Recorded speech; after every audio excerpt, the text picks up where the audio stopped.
আজকাল মায়েদের এবং বাবাদের উভয়েরই বাচ্চাদের নিয়ে একটা বিশেষ চিন্তা থাকে, সেটা হচ্ছে বাচ্চাদের স্ক্রিন টাইম বেড়ে যাচ্ছে। বাচ্চা মোবাইলে অ্যাডিক্টেড, সবসময় মোবাইল নিয়ে থাকতে চায়। পড়াশোনা তো মোবাইলে এখন হয়ই, তার সাথে সাথে গেম খেলা, সিনেমা দেখা, সব কিছুর জন্যই বাচ্চারা আজকাল মোবাইলকেই সব থেকে কাছের বন্ধু, সব থেকে নিজের লোক মনে করে। বাইরের সাথে কোনো রকম ইন্টারাক্ট করে না, খেলাধুলো কম, কিছুই করতে চায় না মোবাইলটুকু ছাড়া। তো এটার জন্যে আমরা গার্জেনরা সবসময়তেই একটা চিন্তায় থাকি, টেনশানে থাকি যে বাচ্চা যে এত মোবাইল ঘাঁটছে, এত মোবাইল করছে। কখনো কখনো পেপারে দেখাও যায় বা অন্য কোনো খবরে দেখা যায় যে মোবাইল থেকে কিন্তু ক্যান্সার হচ্ছে, ব্রেন ক্যান্সার হয়, শুনতে পাচ্ছে না, এরকম কথাও কিন্তু আকাশে বাতাসে উঠতে থাকে। কিন্তু এটা কি সবটা ঠিক? মোবাইল থেকে কি ক্যান্সার হয়? চলুন দেখে নিই। একটা কথা আমাদের পরিষ্কারভাবে জেনে রাখা উচিত যে এখনও পর্যন্ত মোবাইল ব্যবহারের জন্যে ব্রেন ক্যান্সার হয়েছে বা ক্যান্সার হয়েছে এরকম কোনো নির্ভরযোগ্য বৈজ্ঞানিক রিসার্চের ফলাফল পাওয়া যায়নি।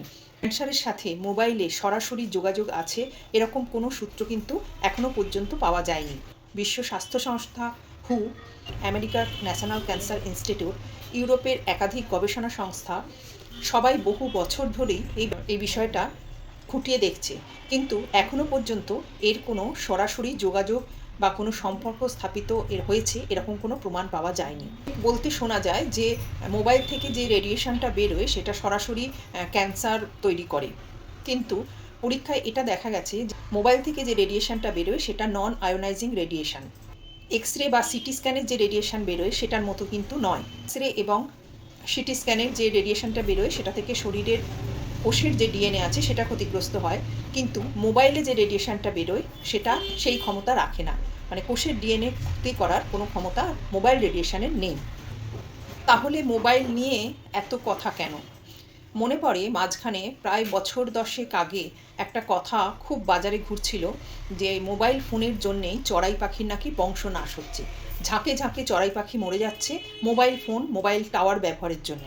কিন্তু পরবর্তীকালে দেখা গেছে এটা একদম ভ্রান্ত ধারণা। চড়াই যে মারা যাচ্ছিল অনেকাংশে সেই চড়াইকে ইচ্ছে করে নিধন করা হচ্ছিল, এর নির্দিষ্ট যুক্তি ছিল। এটার সাথে মোবাইল টাওয়ার বা মোবাইলের কোনো রকম কোনো রিলেশন কিন্তু নেই। তাহলে আমরা সবসময় কি মোবাইল ব্যবহার করব? সত্যি সত্যি যখন কোনো ক্যান্সারের সাথে সরাসরি যোগাযোগ করা যাচ্ছে না, পাওয়া যাচ্ছে না, তাহলে আমরা মোবাইল নিশ্চিতভাবে ব্যবহার করতে পারি। ব্যাপারটা সেখানে নয়। মোবাইলটা ব্যবহার করতে হবে, মোবাইলটা আজকের দিনে চলাচলের জন্যে খুবই গুরুত্বপূর্ণ। মোবাইল ফোনের অনেক উপকারিতা আছে। আপনি যদি দেখেন এই মোবাইল ফোনের দৌলতেই কিন্তু গোটা বিশ্ব আপনার হাতের মুঠোয়। কোথায় কী হচ্ছে, কোন জায়গায় কী হচ্ছে সবটাই আপনি তৎক্ষণাৎ জেনে যাচ্ছেন এই মোবাইল ফোনের দৌলতে। আপনার জ্ঞান ভাণ্ডার কিন্তু সমৃদ্ধ হচ্ছে এই মোবাইল ফোনের জন্যে। আপনার জীবনযাত্রা বেশি সহজ হয়েছে, অনেক বেশি উন্নত হয়েছে এই মোবাইল ফোনের জন্যে। তবে যেমন সব কিছুতেই বলা হয় যে বেশি কোনোটাই ভালো নয়, সে আপনি খাবার খান বা আপনি পড়া করুন বা আপনি খেলাধুলো করুন, সবটাই আপনাকে নিয়ম মতো লিমিটের মধ্যে করতে হবে। মোবাইলটাও ঠিক তাই, যখনই আপনি বেশি করবেন এর কুফল আপনাকে ভোগ করতেই হবে। দিকগুলো এখন যেমন আগে সন্ধেবেলা মানুষজন বাড়ি ফিরে এসে যেখানে যে কাজকর্ম করতো, পড়াশোনা, স্কুল, কলেজ বা অফিস, ব্যবসা, এসে একটু শরীরচর্চা করতো, হাঁটাচলা করতো, কিন্তু মোবাইল ফোনের দৌলতে এখন খালি স্ক্রোলিং হয়, বাকিটা বাদ হয়ে গেছে। আগে যখন সবাই মিলে 4জন 5জন বা 2জন সবাই মিলে বসে একটা আড্ডা মারা ছিল, যেখানে তার চিন্তা ভাবনার এক্সচেঞ্জ ছিল, সেটা কিন্তু মোবাইল ফোন আসার পরে আর হয় না। এখন হয়তো একটা ঘরে 4জন 5জন বন্ধু বসে আছে বা লোকজন বসে আছে, কিন্তু তারা সবাই যে যার মোবাইলে রিলস দেখতে বা অন্য কিছু করতে ব্যস্ত। এটা অবশ্যই মোবাইলের কুফল।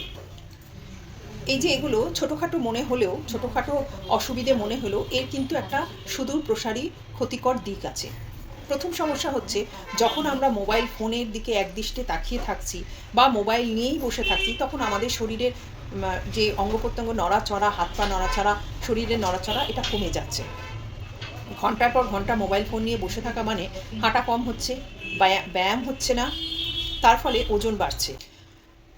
ওজন বাড়ার জন্যে স্তন, কোলন এবং জরায়ু সহ নানা ক্যান্সারের ঝুঁকি বাড়িয়ে দিচ্ছে। সমস্যা হচ্ছে ঘুমের 12টা বেজে যাওয়া। রাত্রেবেলা মোবাইলটা যখন দেখে, সবাই এখন মোবাইল দেখে প্রায় 1 ঘন্টা মোবাইল দেখার পর ঘুমোতে যায়। যে নীল আলোটা বেরোয় সেটা ঘুমের জন্য যে প্রয়োজনীয় হরমোন সেটার ক্ষরণ কমিয়ে দেয়। অনেকেই আছে যাদের একটু ঘুম আসছে না, আসতে দেরি হয়, তারা সেই সময়টুকু মোবাইলের জন্য কাজে লাগায়। ফলতে কি হয় যে মোবাইল দেখার জন্য ঘুম আসছে না, এবং ঘুম আসছে না বলেই আবার মোবাইল দেখা। অতএব শুধুমাত্র মোবাইল দেখতে দেখতেই অনেকজন রাত কাবার করে ফেলে। এটা শরীরের জন্য ভীষণভাবে বিপজ্জনক। ঘুম, সঠিক বিশ্রাম, শরীরের এবং মস্তিষ্কের বিশ্রাম প্রয়োজন, তাহলেই সে নিজেকে আবার পরের দিনের জন্য রেডি করতে পারবে। রিফ্রেশমেন্ট তার দরকার। যদি ঠিকমতো দিনের পর দিন না ঘুমানো হয়, তাহলে ইমিউনিটি সিস্টেম ভেঙে পড়ে, রোগের বিরুদ্ধে লড়াই করার ক্ষমতা কমে যাবে এবং আপনি বিভিন্ন দিকে রোগগ্রস্ত হতে থাকবেন। তৃতীয় সমস্যা হচ্ছে, আজকাল বাবা মারা বাচ্চা খেতে চাইছে না, বাচ্চাকে খাওয়ানোর জন্য মোবাইল ফোনটা হাতে ধরিয়ে দেয়। তার ফলে বাচ্চা কি খাচ্ছে না খাচ্ছে বুঝে খায় না। পছন্দ মতো খাবার, চিপস টিপস ইত্যাদিগুলো বেশি বেশি খেতে থাকে। বুঝে না খাওয়ার জন্যে কি খাওয়ার টেস্ট বার্তা ঠিকঠাক তৈরি হচ্ছে না, এবং খুব তাড়াতাড়ি খাওয়া যায় সেরকম জিনিস খেতে থাকে, বেশি বেশি করে খেয়ে নেয়। চিবিয়ে খাওয়া অভ্যেসগুলো কিন্তু বাচ্চাদের আস্তে আস্তে নষ্ট হয়ে যাচ্ছে। তৈরি হচ্ছে শরীরে স্থূলতা, বেশি খেয়ে নিচ্ছে, এর ফলে হচ্ছে স্থূলতা, অথবা শরীরের ওপরে প্রদাহ তৈরি হচ্ছে, যা পরবর্তীকালে ক্যান্সারের জন্যে একটা সুন্দর জমি তৈরি হয়ে যাচ্ছে।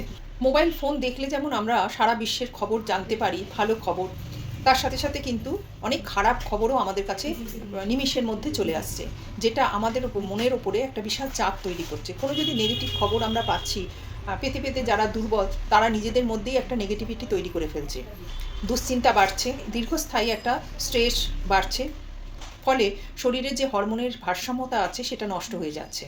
তাই সোজা কথায় বলা যেতে পারে যে মোবাইলটা তো শত্রু নয়, আপনি কিভাবে মোবাইল ব্যবহার করছেন সেই ব্যবহারের নিয়ম নীতিটাই বদলাতে হবে। স্ক্রিন টাইমটা আপনাকে অ্যাডজাস্ট করে নিতে হবে যে আমি 1 ঘন্টার বেশি স্ক্রিন টাইম রাখবো না। কিছু কিছু প্রতিদিনের অভ্যেস যদি আমরা তৈরি করে নিতে পারি, তাহলে কিন্তু মোবাইল ফোনটা আমাদের আর শত্রু হয় না।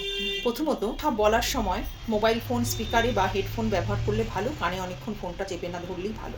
কোনো সময় ফোনটা কানের কাছে, মাথার কাছে নিয়ে শোবেন না, খানিকটা দূরে, মানে মোবাইলের সাথে একটু বিচ্ছেদ ঘটাতে হবে। মোবাইলটা সবসময় কাছে কাছে গাঁটছড়ার মতো বেঁধে নিয়ে ঘুরলে হবে না। শিশুদের ফোন ব্যবহারের ক্ষেত্রে মা বাবাকে সতর্ক হয়ে টাইম সেট করে দিতে হবে, তার বাইরে যেন কিছুভাবেই বাচ্চাটি মোবাইল ফোনটা না পায়। তার সাথে সাথে রীতিমতো প্রতিদিন এক্সারসাইজ করতে হবে, খাওয়া দাওয়া কন্ট্রোলে রাখতে হবে, পরিবারের সাথে সময় কাটাতে হবে। সব কিছু ফোনে খুঁজলে চলবে না, এটাই আসল কথা। ভালো থাকুন, সুস্থ থাকুন, হোমিওপ্যাথির সাথে থাকুন। নমস্কার, ধন্যবাদ।